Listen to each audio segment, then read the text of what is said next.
পরিবারের জন্য পুরুষ সারাদিন খাটে, সূর্যের তাপে কর্মে সে লিপ্ত, ছুটে চলে রাতের আধারে, মাটি করে স্নেহ, ঘামে তার গা, অসংখ্য স্বপ্ন সাজায় প্রতিটি কষ্টের তা। সকালবেলার ইশারায় শুরু হয় তার দিন, হাতে হাতলে খাবারের করে অপেক্ষাক্ষণ, বাচ্চাদের হাসি, স্ত্রীর চোখের চমক, তার পরিশ্রমের ফলই তো এই সুখের অংশ অনক। চোখের স্বপ্নর রেখা, বুকের ভিতরে প্রেরণা, পরিবারের জন্য দেয় সব কিছু সে গেমা।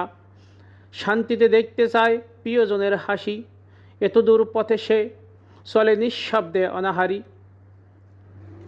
আসবারের কল্পনায় সংসার গড়তে চায়, মা বাবার তৃপ্তি এটাই তার দায়। জীবনের প্রতিটি বাঁকে সংগ্রাম তার সাথী, হৃদয়েতে গভীরতা, প্রেমে কখনো ফাঁকি নয়। মানুষ সে হায় একটু দুর্বল বটে, কিন্তু ক্রমাগত সংগ্রামে থাকে একক কথা নিশ্চয়ই।